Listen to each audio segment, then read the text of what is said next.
Hello everyone, welcome back to my channel wonder with Grishma. तो आज आई हूँ मैं ग्राम पंचायत चेबड़ी में कैंप लगाने।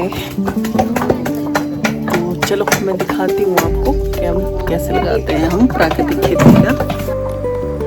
पहाड़ों की ठंडी हवाओं के बीच आज हम सीखेंगे एक ऐसी खेती के बारे में जो प्रकृति को बचाते हुए किसानों के भविष्य को भी रोशन कर रही है। जब मिट्टी मुस्कुराती है तभी खेतों में हरियाली आती है और उसी मुस्कुराहट को वापस लाने का नाम है नेचुरल फार्मिंग। आज का सफर सिर्फ एक ट्रेनिंग कैंप तक नहीं बल्कि उस सोच तक है जहां खेती और प्रकृति एक दूसरों के साथी है। तो चलिए दोस्तों, आज मैं आपको ट्रेनिंग कैंप में लेके चलती हूँ जहाँ पे हम एक कीटनाशक तैयार कर रहे हैं और साथ ही हम एक लेब भी बनाएंगे जो आप कोई भी फ्रूट प्लांट्स के तना या कटिंग लेब पे कर सकते हैं। तो चलिए दोस्तों, आगे मैं एक्सप्लेन करती हूँ इनके बारे में, ये क्या क्या कर रहे हैं।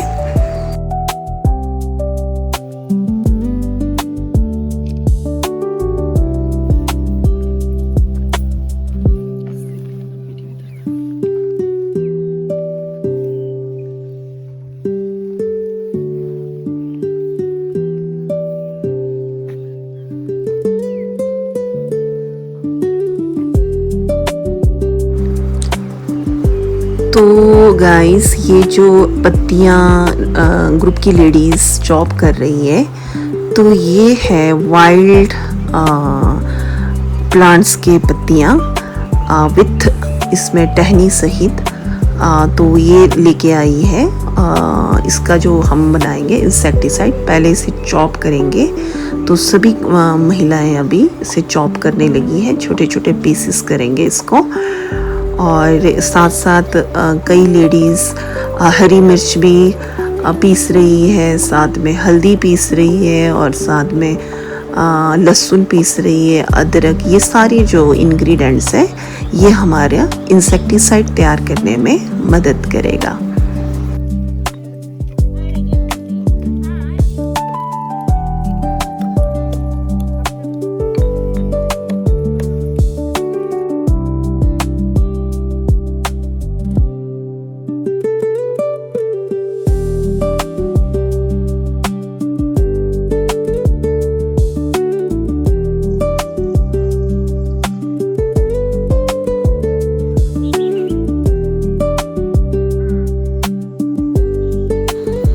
इसके बाद हमारा नेक्स्ट प्रोसेस जो था, हमने जीवामृत बनाया। तो जीवामृत कहते किसे है? ये नेचुरल फार्मिंग में उपयोग होने वाला एक अत्यंत प्रभावशाली तरल जैविक खाद है। ये मिट्टी में माइक्रोब्स की संख्या को बढ़ाकर उसे उपजाऊ बनाता है। अब बात आती है कि हम जीवामृत बनाते कैसे हैं। हमने क्या करना है, एक ड्रम लेना है 200 लीटर का, उसमें हमने 10 kg काऊ डंग यूज़ करना है और 10 लीटर ही काऊ यूरिन, 1 kg गुड़ और 1 kg बेसन और एक मुट्ठी मिट्टी केमिकल फ्री जगह से, बड़े पेड़ के नीचे से। इन सभी को हमने ड्रम में डालना है। उसके बाद आपने इसमें पानी भर देना और क्लॉकवाइज घुमाना है। यहाँ पे लेडीज गुड़ और बेसन को घोल के ड्रम में डाल रही थी, तो आप भी इस तरीके से कर सकते हैं। अब इसको बनने में 3 दिन लगेंगे गर्मियों में, और सर्दियों में 4 से 7 दिन भी लग सकते हैं। तो अब आपने यूज़ कैसे करना है इसे? फर्स्ट आप सिंचाई के पानी के साथ 200 लीटर का ड्रम जो है आपको ड्रिप इरिगेशन द्वारा इसे सीधे आप खेत में दे सकते हो। और सेकंड फोलियर एप्लीकेशन होगा। आपने क्या करना है, 200 लीटर का ड्रम लेना है, 20 से 25 लीटर जीवामृत छान के आपने ड्रम में डाल देना है और इसको मिक्स करके आपने इसकी स्प्रे करनी है। तो जीवामृत हमारा ये तैयार हो गया। और तैयार होने के बाद इसका जो बेनिफिट है वो है आपका, सबसे पहले तो आपका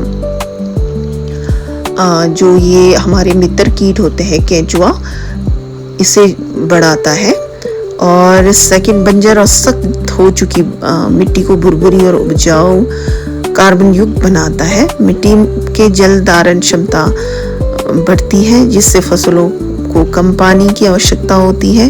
अनाज का आकार, चमक और फलों का स्वाद भी बेहतर होता है। अब यहाँ पर नेक्स्ट प्रोसेस हमारा घन जीवामृत का था।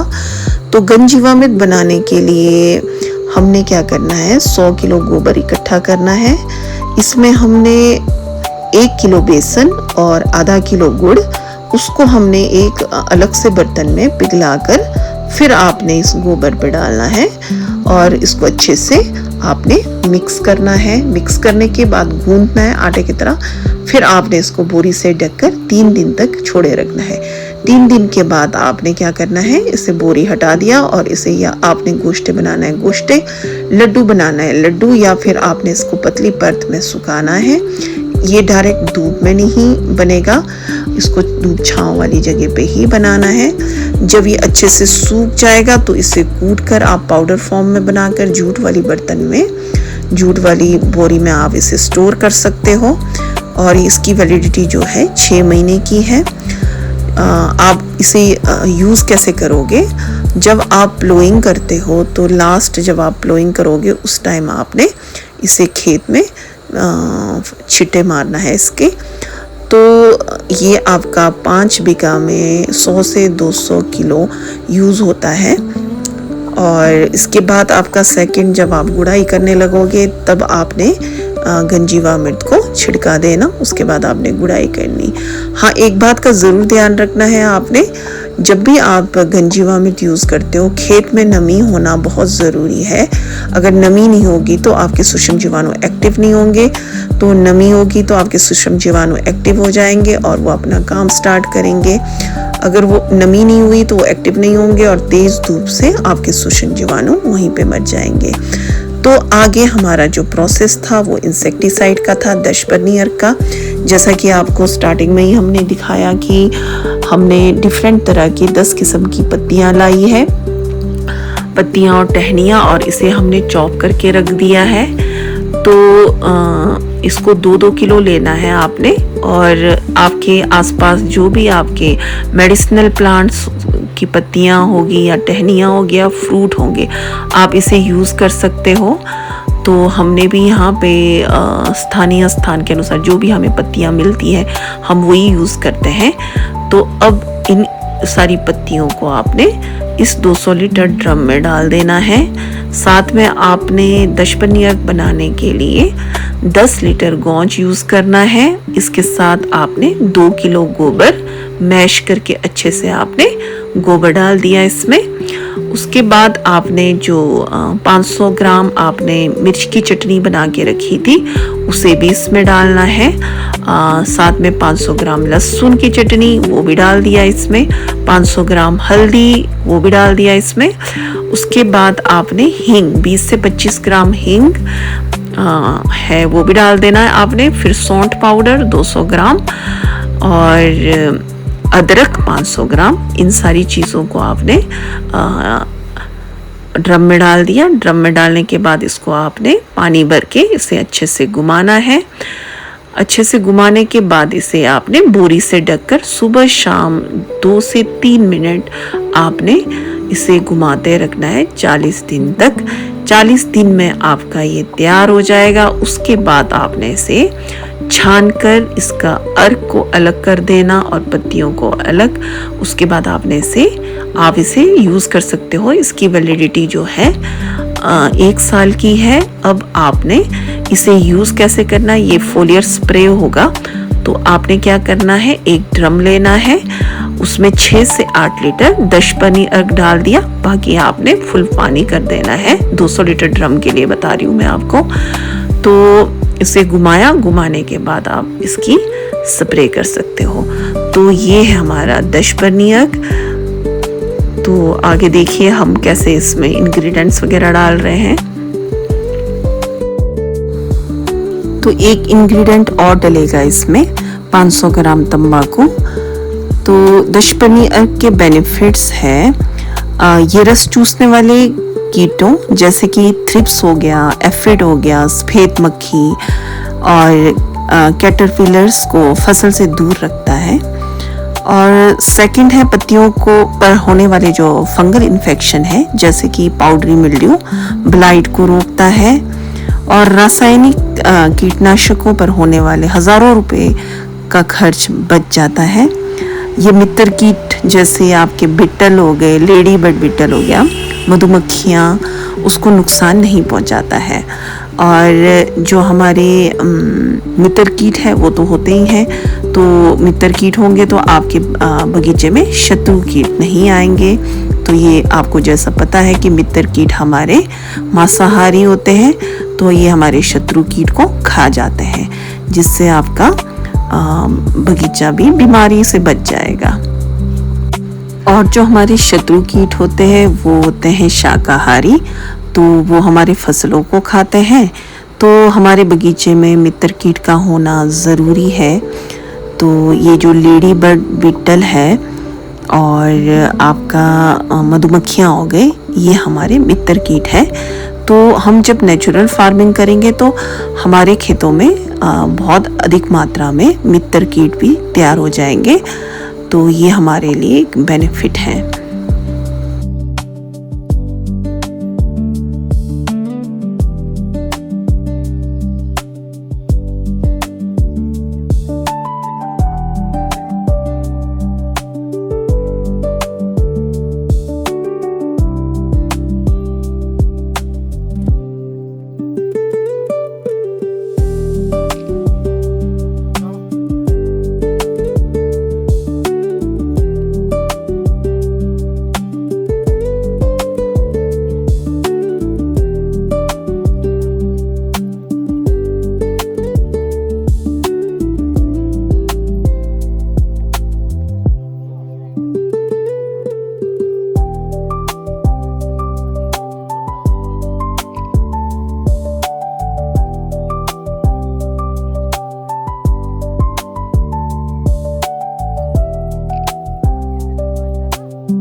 इसी के साथ दशपनी अर्क में जितने भी इंग्रेडिएंट लगते हैं सब हमने ड्रम में लगा दिया था।